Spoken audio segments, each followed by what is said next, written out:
All right, so right off the bat, here's just a quick reminder. Whenever we get done with our jump ball, we want to make sure, obviously, we're going the correct direction. That should be taken care of right off the bat. But beyond there, we got to make sure the clock is started properly. And then second part we check on is the possession arrow set correctly. 2 quick, easy wins, but 2 very forgotten things.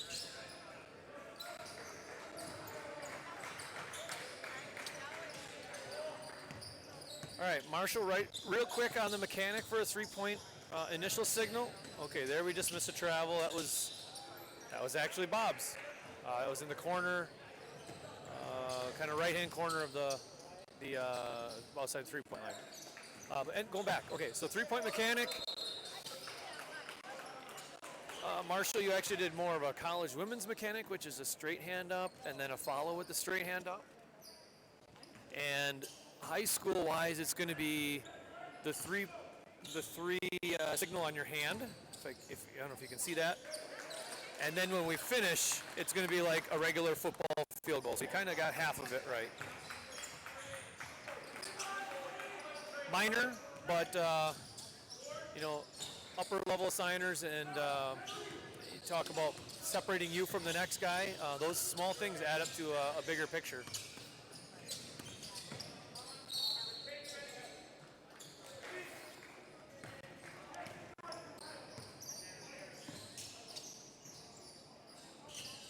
Oh, there you did it right.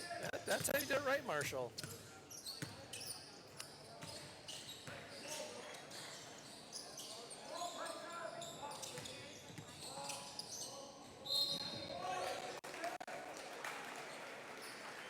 Okay, so we have a double whistle.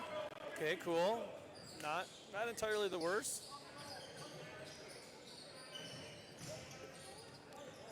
The important thing is that we recognize that we have a double whistle. We let the person with the primary coverage area take the call, or we hope that the person in the primary coverage area takes the call.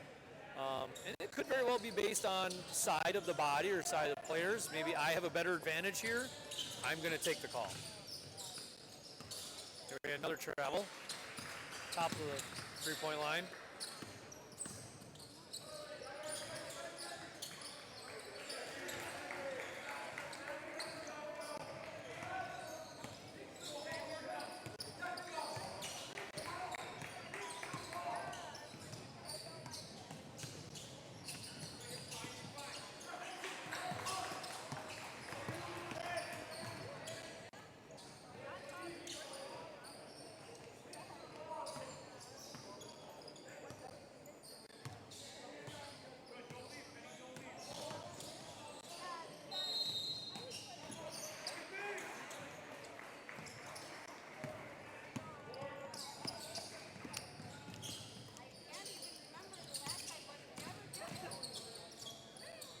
Okay, something small here, Marshall.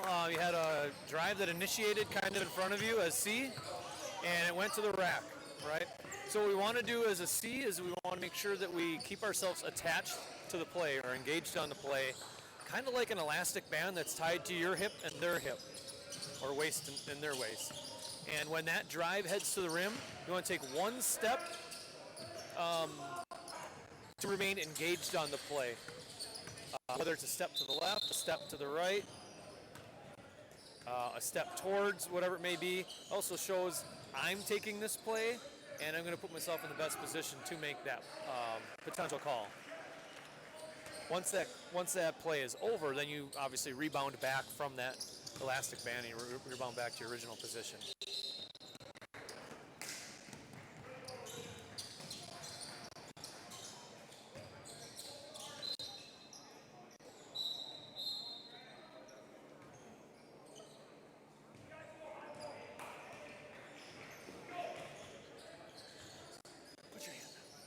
He's got some.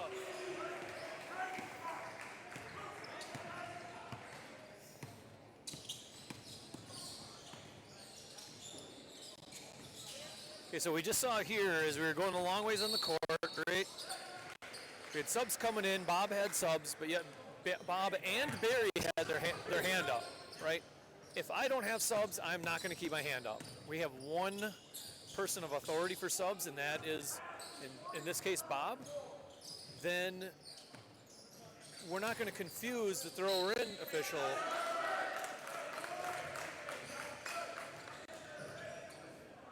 So in essence, we have one player, or excuse me, one official with their hand up saying, I have the subs. So Barry, we just had an and one. Fine, it's a total great call. Your mechanic just didn't look very strong. You had a foul, and then you showed a 2 up above your head. To me, to everybody else, it looks like, hey, we're just shooting 2 shots. What I want to see is we have a foul, and if you come out and you got to do the high school mechanic is count it. It's kind of like a cupping action down, almost like a pterodactyl picking at something. Look in the book. I'm not a big fan of the mechanic, but we got to use the mechanics that are given to us. And then, right, boom, count it, shooting 1. Now we're going to go to the table and do the same thing, right? Count the basket, whatever number it is, what the fraction is, and then we're shooting 1. So some of those small things are going to help a lot of confusion down the road for your partners, for the players, and for the fans and coaches.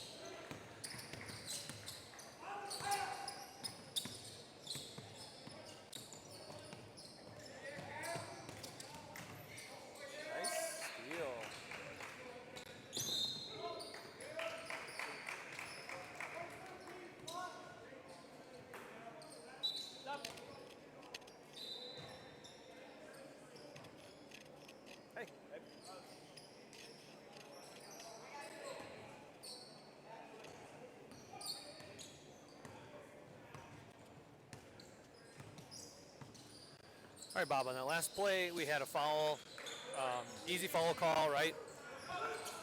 You portrayed what you needed to the table. I'm not going to gripe on you about the distance to the calling table. There's no reason to run all the way out and run all the way back. Let's make it easy for ourselves. One would say you should get to the reporting area. Maybe yes. I'm not going to slice and dice the scenario down. But kind of the most important part is which signal did you use for a block? You did the fist to the waist when it should be high school mechanic is open hand. I'll do it like right now. Open hands to the waist. Again, we use the signals that are given to us, and we remain consistent with that too.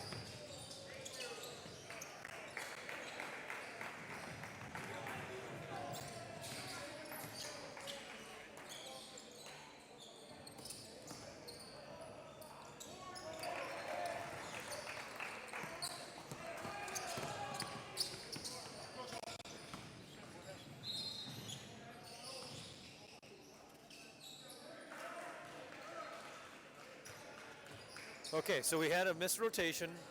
We ended up having Barry and Marshall on the same side as a C entity. Real easy solution. Real easy solution. You're the trail, you just fix it. Yep, you just jog over top of your lead then in that case. So now you're C now.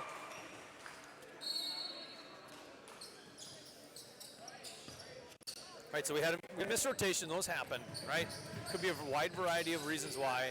No big deal. Or hopefully no big deal, but the most important thing is recognizing it as 1, and then how to correct it as 2. Most likely it's going to be trail, realizes it and says, holy crap, and then you boogie your ass across the other side of the floor and get up top of the lead, current lead.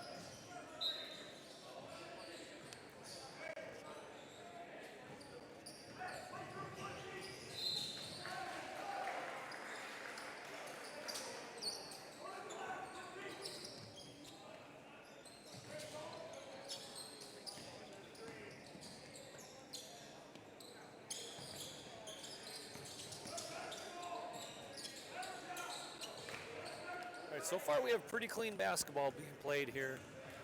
Nothing chippy, nothing egregious. No illegal screens. I haven't seen any illegal screens at all so far. Not just saying that they will.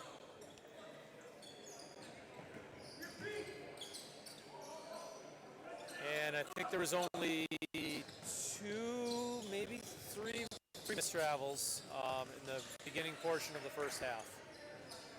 So there he just double pivoted. That was a miss travel, number 34. Bob, you should have picked that up.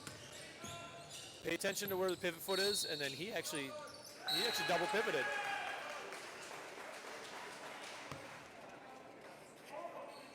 So I'll kind of help you out on how to help. If you know it's an issue and you know you have to watch for it, how do I fix this issue?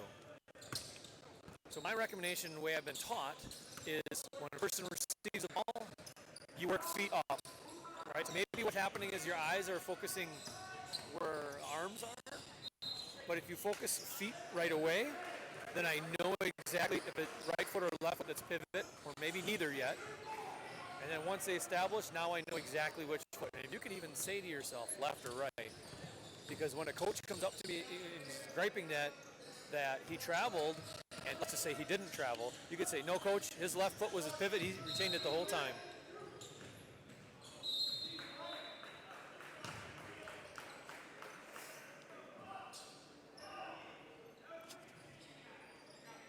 So that would have been a perfect time to pull off a comma or pendulum, a variety of names for it.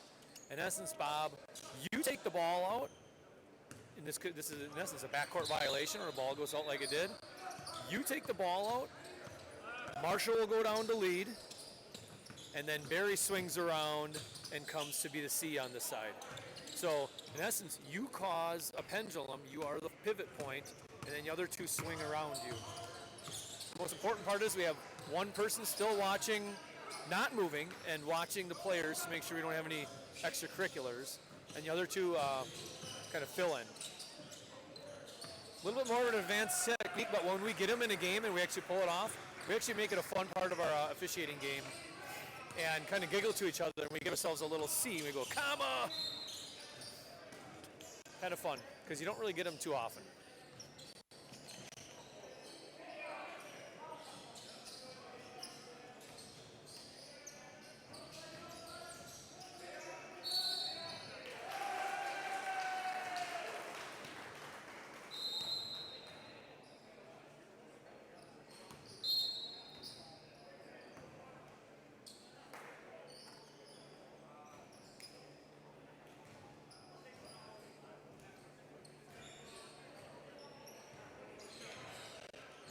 Okay, so we're going to real briefly talk about free throw mechanics.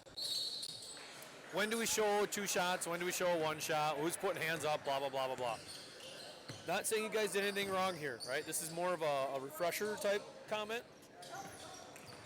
The person bringing in the subs or person reporting the foul, the trail, right? They will be, we're all going to sit there and watch for him or her to put their hand up and say 2. And when they do, I as a C or I as a lead will now all show 2 at the same time. And then when we get to 1 shot, same concept, right? We all 3 show that 1 shot at the same exact time or very close to the same time. And what the point is that it looks very well polished and clean and crisp. Like, if people notice that, they're like, holy crap, these guys are on the same page in that free throws. Looks very, very professional. All right, Barry, that was a really good call. As a push-off on the offensive player pushed off, ball handler, dribbler, pushed off. I don't know why he's complaining about it. It was a super easy call. What I would like to see is, I'll throw this out there, is commonly the lead may not be able to have that depth perception to know, did he actually just put his arm out and was there momentum, or did he push off? That was a pretty obvious one, but we'll just say theoretically. Let's just say you put a whistle on and there was actually no contact. The coach might have something there. So in that case, then it has a way better ability to see that and a super high accurate percentage to make that call. So something to consider in your calling style in your game.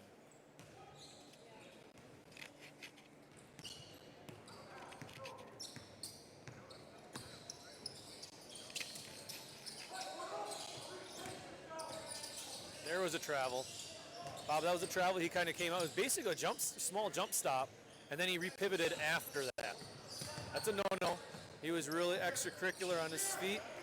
And if a coach complains, you just say, Coach, he double pivoted, or he changed pivots, or he did a shuffle.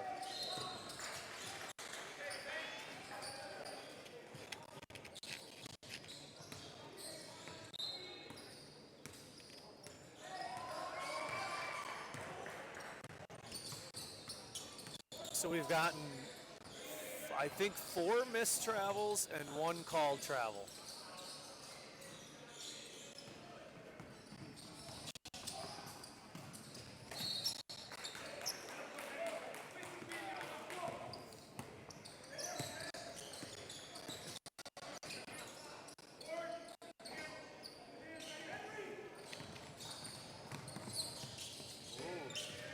That was borderline backcourt violation, but it wasn't.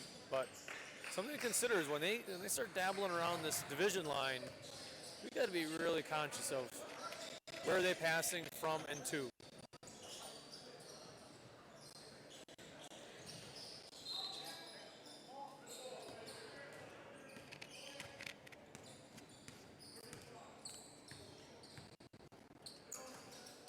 So I don't know who let the subs in there. I know this is more tournament style. They kind of get a little liberal when they start doing their substitutions, but let's just say this is a regular game, right? Let's just say this is a regular game where I'm Marshall, right? I come out and I'm going to be reporting a foul, and subs are coming out, right? We want to make sure those subs sit their butts down, because what we need to have is the table needs to be able to see what I'm reporting, and then I will bring those subs in. If the table can't see, then guess what? We've done a bad job.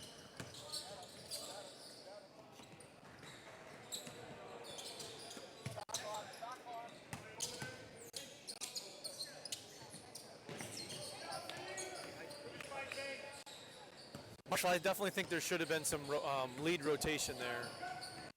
You kind of got cemented into the floor. Post had plenty of time to make his move. You should have been there a while ago. So let's work on that. Be more active as a lead. Right, there's a perfect opportunity right here. Marshall, rotate. Now rotate back. Now back.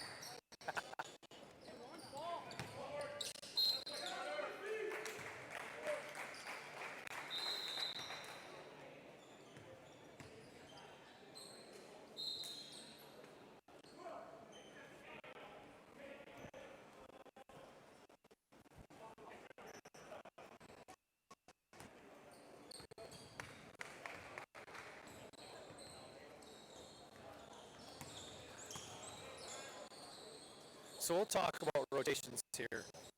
A really, really good rule of thumb for rotations as leads is if that line extended or below, as a lead, I should have already been pinched into the lane, and if not, have been gone. And if I'm not gone, I should be going, right? And if I see and I feel that heat coming in my kitchen, then I should know that the lead should be rotating. We're using that rule of thumb. There's some exceptions. There's always exceptions, right? Based on the offense, they could be swinging the ball extremely fast. It's annoying to rotate and then rotate back, rotate back, right? You find the flow of the offense and put yourself in a better position to make a call, but more so is put your crew of officials in a better position to make the call for wherever the ball is. Now, let's just say the ball is on the wing in the corner opposite. I'm probably already pinched into the lane, so that when it gets dumped into the post, I should already be around the corner expecting that entry pass into the post.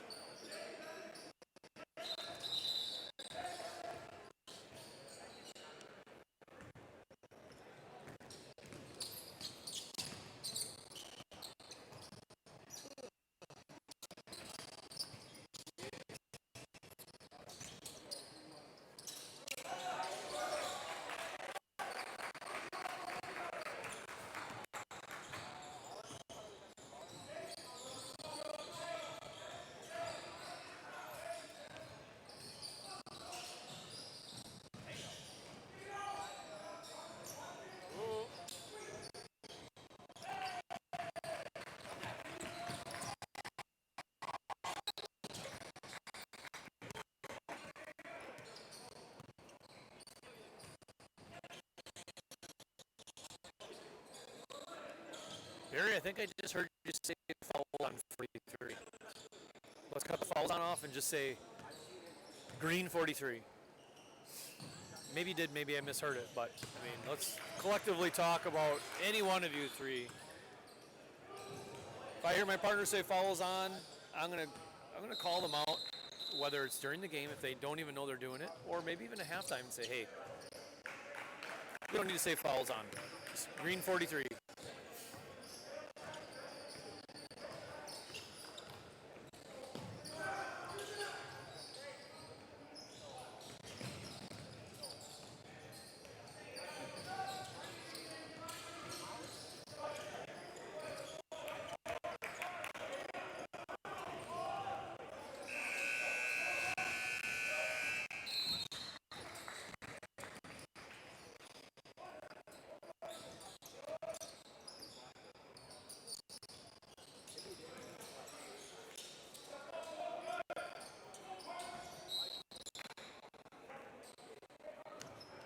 All right, 10 seconds left. Let's talk about who has last second responsibility.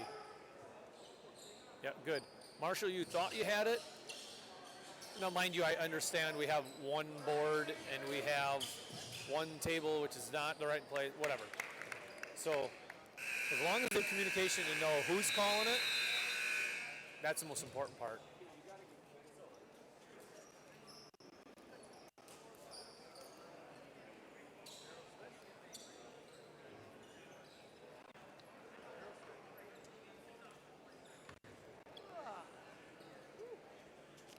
Good half so far, right? What do you guys feel? We got out of rotation a couple times. Yeah, So how do we fix that? I showed mine. I should have just come over here. Right? First part is fixing it, right? We talked about if trail recognizes it, holy crap, I need to get across the other side, sit on top of the lead, so to speak. We certainly don't want to push the center down, which then pushes the lead out, because then we're causing 3 people or 2 more people to move.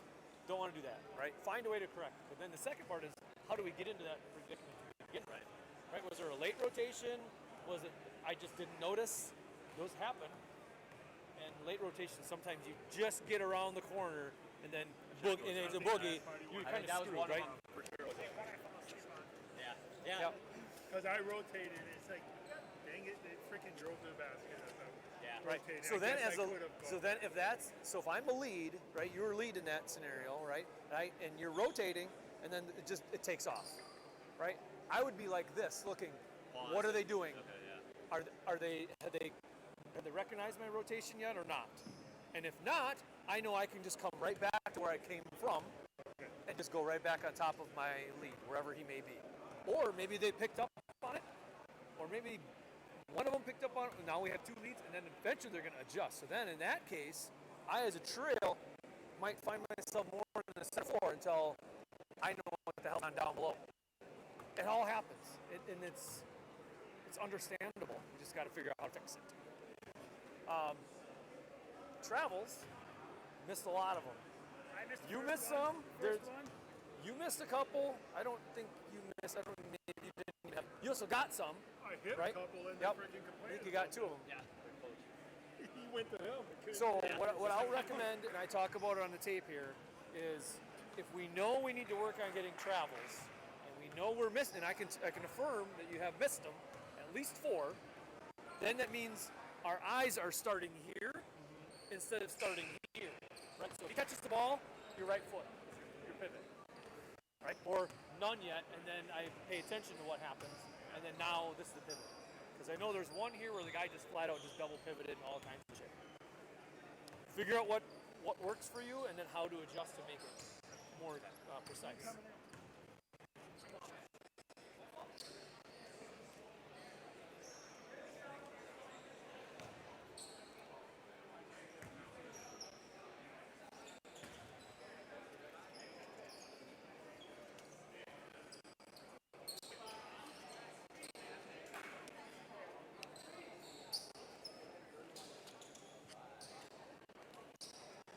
I would like you to work on your lead rotation, get more often lead rotations. Okay. Right? So I'll speak on the film, but if the ball's over there, I should already be going, right? And if I gotta do it a lot, then I got to do it a lot.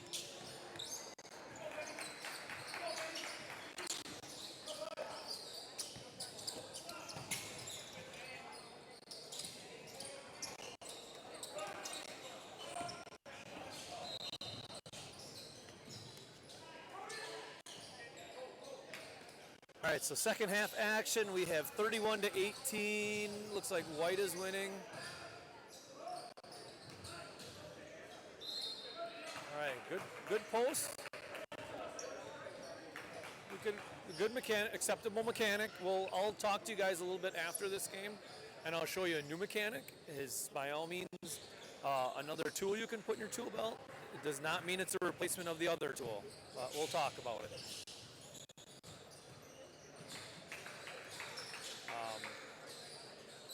Yeah, we'll talk more about it after this game. I'm not gonna jibber jabber on the microphone here about it. It's kind of hard to do.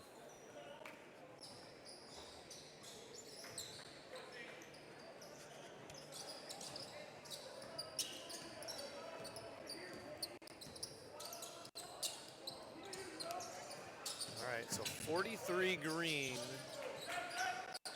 Let's pay attention. He's right here on the screen. Let's watch his screens throughout this half. He seems like he's still moving forward as he's setting the screen. He's basically going into the guy he's screening and pretty much sticking an illegal screen on. That one is fine.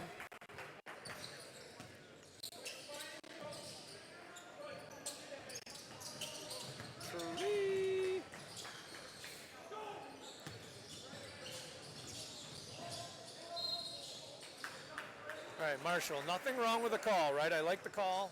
It was the correct call. The only thing I'd pick on you about is you were actually standing on the sideline when you made the call. And the drive came from your area and went to the rim.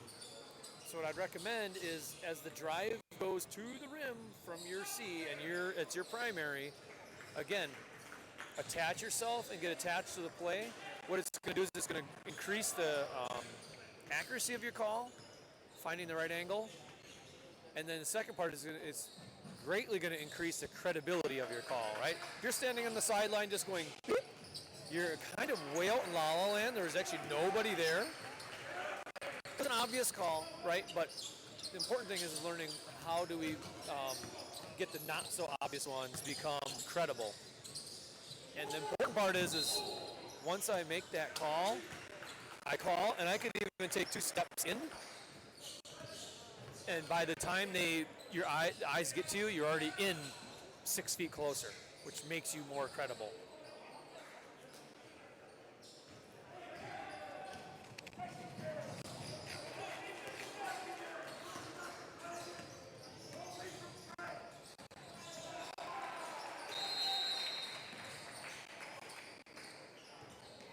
All right, we should be rotating, or at least preparing to rotate. Okay, let's back out. Good.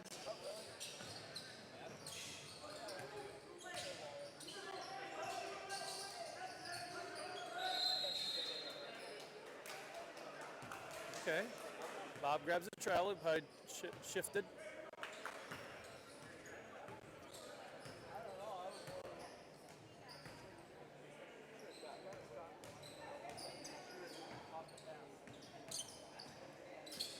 That's actually a good play to talk about in regards to who's grabbing travels and who isn't. There's a good get.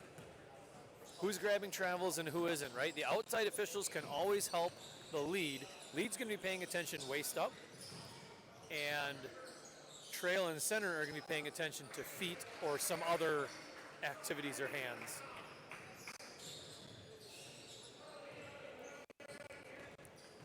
That was a good call, Barry, on the travel. Coach questioned you. I'm sure he asked, how did he travel?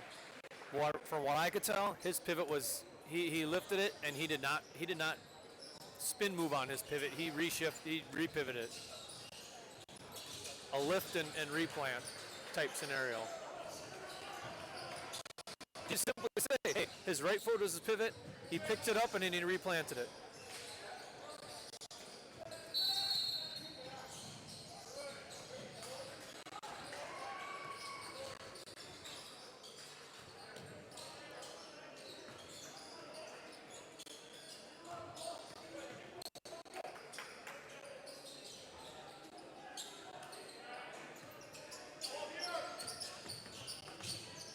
Okay, pivot, rotate. No.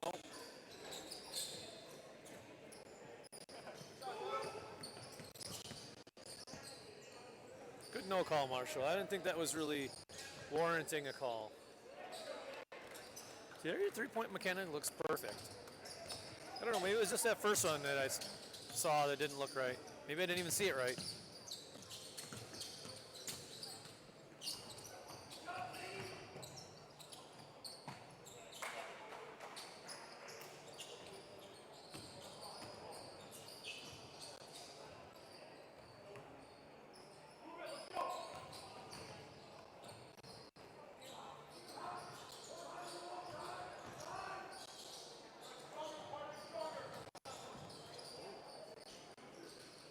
Ooh.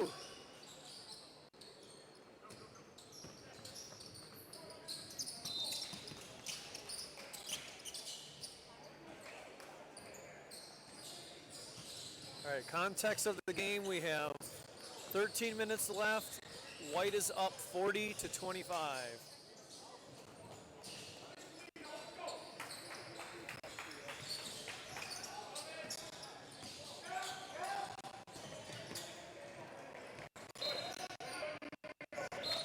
Okay, real minor, Marshall. Obviously, you probably could have gotten a rotation out of there right off the bat. We might have been squeezing in a rotation a little too late. I can live without one, but ball goes out of bounds. You lifted your right hand to say stop clock. Then you use your left hand to say green ball. There's absolutely nothing in the book that says you can't use two hands, but this is a technique that's kind of more of an advanced technique. Is I could have gone up with my left hand and then pointed with my left hand. What you did is what's known as a traffic cop, right? You got the traffic cop cones, and you're directing traffic with the two arms, right? Like a traffic cop would do out in New York City. Instead, efficiency-wise, is this boom, boom. It takes a lot of practice to do that with the correct hand based on which direction we're going, which side of the room we're on, all that kind of fun stuff. And by all means, far upper level officials will get that wrong multiple times as well. So work on it, right? Something to enhance your game.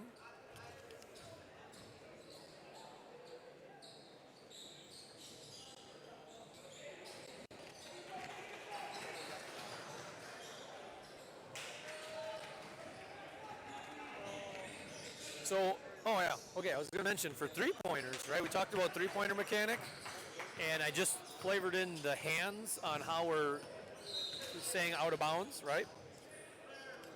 Let's consider this. If I am, like Barry right now is a center, and let's say a three-pointer goes up. He uses left hand, which is correct, because it's the one closest to the division line. If Marshall were to mark a three-pointer and he was at trail and he was on the other side of the floor, he would use his right hand because it is closest to the division line. And there's really a couple of reasons why this is, we'll call it potentially important. There's especially two main parts. First part is my partner across the floor needs to see that I'm marking it. And if I use the division line side hand, they're more apt to see that, rather than using the what's called end line side hand. So it's a communication tool, right? The second part of it is now the statistician or books that are out there, because you know damn well there's probably 2 or 3 books that are out there, and we have to deal with 3-point percentages for the WIA state tournament and blah, blah, blah, blah, blah. All that comes into play for stats. So if they're marking a 2 or marking it as a 3, it's best to use the correct hand so they have a better chance of seeing that. One would normally think, well, what the hell is the difference? What arm I use? And now you kind of hear the reason why it's important to use the correct hand.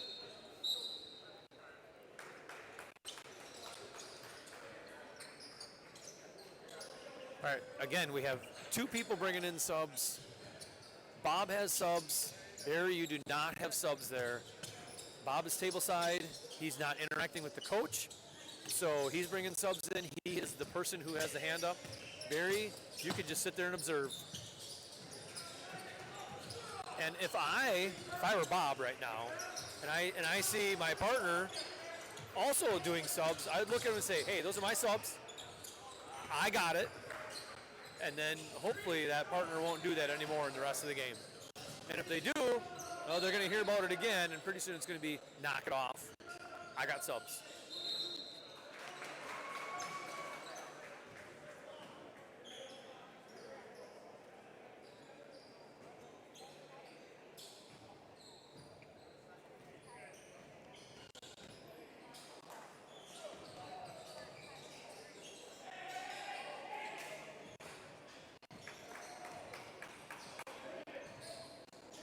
One. Okay, that looks good. Pretty good. I like that. All show one at the same time.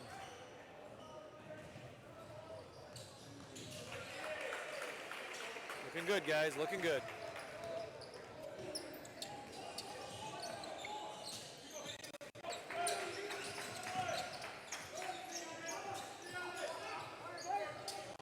Uh, 3 seconds? No. Oh, and then he wants to foul.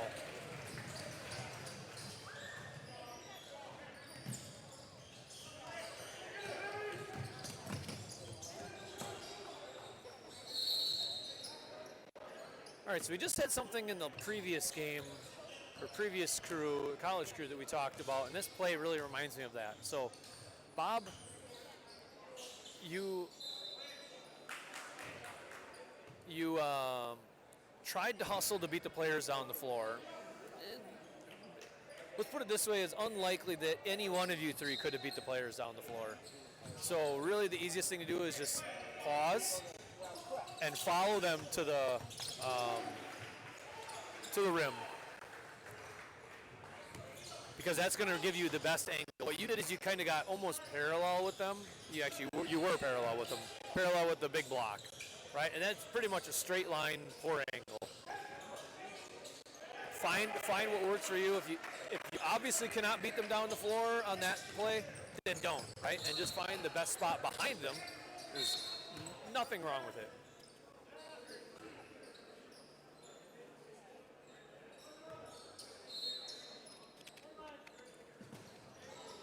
All right, so let's talk about primary coverage area, Bob. That would have been a good one for Marshall to take. And Marshall, you should have taken it. That was a foul right down here along the lane line.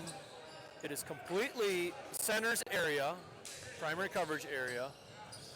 You should have had a whistle on it, whether it's a block or charge, right? It was a block. And then, let's just say Marshall doesn't get it or opts to not get it. And Bob, you say, yep, that's a foul, right? I'm 100% sure that's a foul, which it was. Then you wait a second, you can say to yourself, that's a foul, and then you pop your whistle. Secondary time whistle that. And practice getting secondary time whistles takes a lot of practice. By all means, I am still working on secondary time whistles a lot. That's probably one of my biggest weaknesses is secondary time whistles versus primary time whistles. Knowing where the primary coverage area is and isn't yours will help you gain that insight and apply secondary time whistles where need be.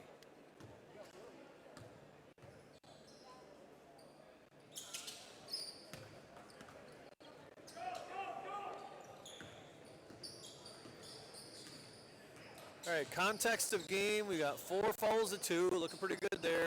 5 minutes left, it's 50-38, White is up.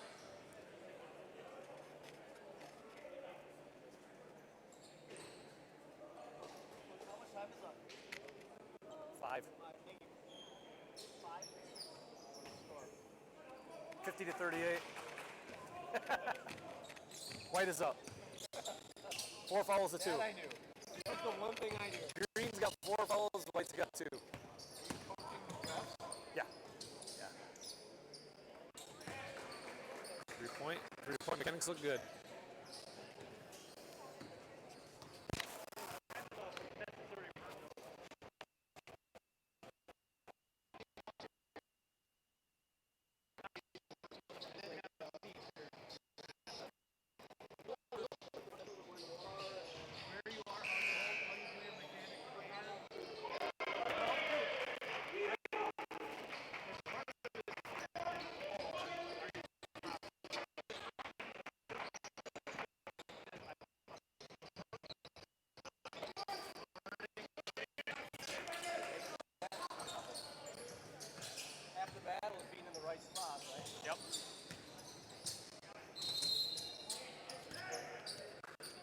call, Marshall. Good mechanics, good strength.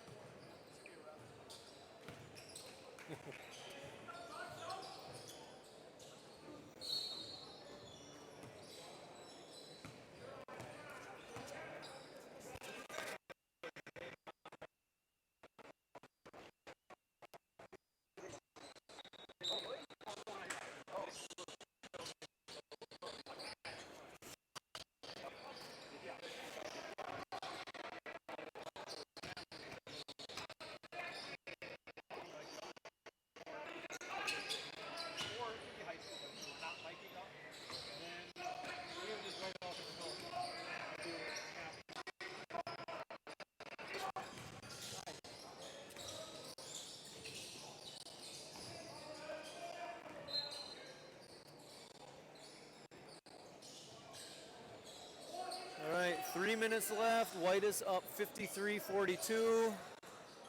Green has 4 fouls. White has 3. So even, pretty much even on fouls. So game's getting closer with 3 minutes.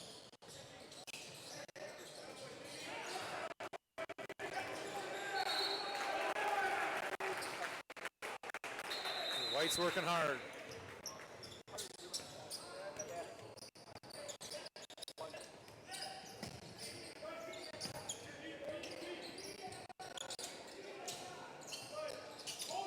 Rotate.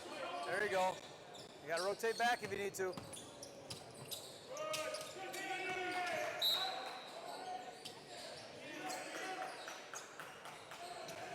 I would have probably leaned towards a foul on that. He seemed like he had a hand right in his grill. You could have easily sold it as a hit to the face. Very good. Use your voice. Say we're watching. Let them know we're taking care of stuff. You can tell they're getting after each other. It was good. I think the easier play on that whole thing would have just been call a foul, get him to his free throw line if need be, and that would have helped clear a lot of that up.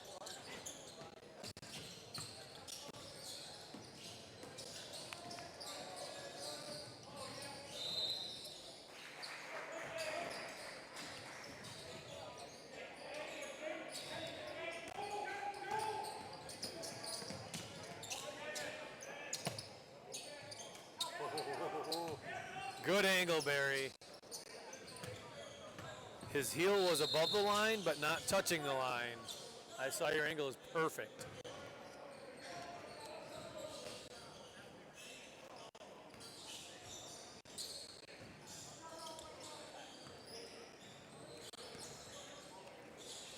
All right, real small thing. Where are we taking the ball out? So why are we not there? So we're not going to go now, but let's say this. We have a timeout. Ball stays where it's going to be going out. Holding the ball, never setting it down, right? And if we need to talk, we'll all come to where that ball throw-in person is, right? And otherwise, coach is like, whoa, where's the ball? And it's frantic, right? Then we just say, he's already holding it right where he needs to be, right there. Simple as that.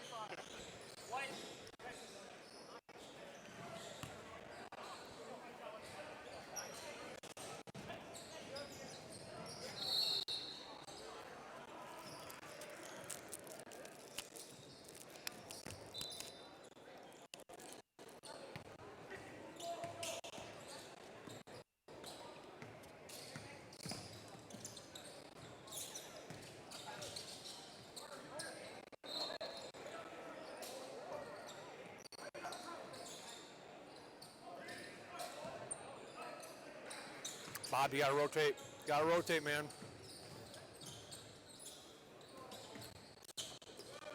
Again, no rotation.